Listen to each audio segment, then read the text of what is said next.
Dapat bang araw-arawin si Mrs. para mabuntis? Oh, yan ang topic natin ngayon. Hindi kasi, eto kauwi ko lang kabayan ha. So, may naging pasyente kasi ako sa laboratory kanina. Okay, second to the last patient na siya mismo ang nagdala ng specimen niya sa lab. Okay, unknowingly na yung pasyente biglang nagpakilala. Hi, I'm Mrs. Ganito ganyan. Isa siyang Moroccan national and the profession is infertility specialist. Isa siyang OB-GYN kabayan. Oh, nung sinabi niyang ganun, marami ng tanong na dumapo sa isip ko. Sabi niya, can I sit here? Yes, no problem. Because, kasi gusto kitang kausapin. So habang nag-aantay siya sa kanyang resulta kabayan, nagtanong-tanong na ang lolo mo regarding dyan nga sa gusto kong itanong sa kanya. Di nagtanong-tanong ako, alam niyo ba? Kaya nga sinabi ko nung una, huwag niyong araw-arawin si Mrs. pag gusto niyong mabuntis yan. The practical, yung way, normal way, is 2 to 3 times a week. Kabayan, ginawa mong araw-araw, 3 times a day ka. Sabi niya, pagpahingahin niyo din, okay? Ang mga lalaki, sa totoo lang, meron diyang gumagawa. Kailangan daw araw-arawin yan para mabuntis ka. Kabayan, kailan mo ba dapat gawin yung paglabing-labing sa inyong asawa para mabuntis? Diba? Napakagandang tanong yan sa isang OBGYN na infertility specialist. Ang sabi niya sa akin, you know, you are the very talkative person.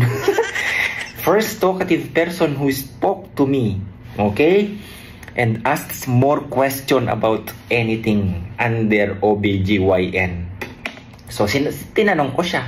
Hindi daw kasi gusto ko lang, na-curious lang ba ako? Diba? Siyempre, English speaking yun. Ngayon, ang tanong ko sa kanya, kailan ba dapat ang pinakamabisang paglabing-labing para mabuntis ang isang babae? Ang sabi niya, this is the way. Kaya sa unang sabi niya, yung normal way supposedly is 2 to 3 times a week. Kabayan ha, pakinggan mo.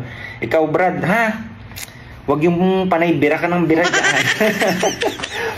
At ito ang pinaka the best time para maglabing-labing sa inyong mga misis para mabuntis. Kung kayo naman mga misis, alam nyo na kayo ay nasa regular pattern ng menstruation, okay, alam nyo kung kailan darating. During the first, day ng menstruation nyo, 14 days prior niyan, yan yung fertile kayong mga babae. Yan yung mga maiinit na ulo ng mga babae. Nag-i-start na yan kasi mainit na ang katawan ng mga yan. Sabi niya, nararamdaman ng mga kababaihan yan, yung pang 7th day, okay? Yung naninigas na inyong mga bubitas, okay? Ano na yan, tumatayog na yan, ang sabi niya. Tapos nakakaramdam na kayo ng pananakit left or right dyan sa may puson nyo.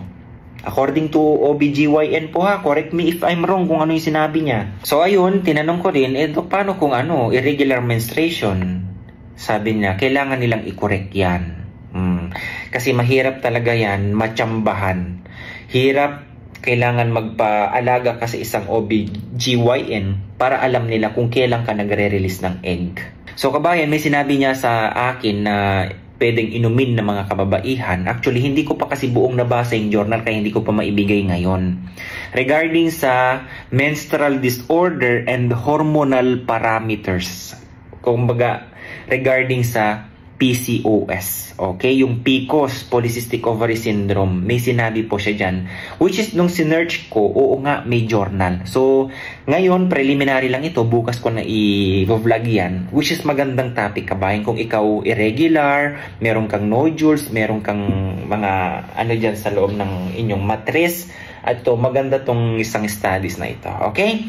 So, ang punteriya ko lang dito, kabayan, kailan yung time ng paglabing-labing nyo ni Mrs. para mabuntis. Alam mo na yan guys ha. Brad, ikaw sinasabi ko sa'yo ha. Pagpahingahin mo daw yan si Mrs. Huwag mong araw-arawin. Ikaw naman Mrs. Baka ikaw naman ang may gusto pag araw-araw. 2 to 3 times a week lang kabayan ha. Okay? Bye-bye.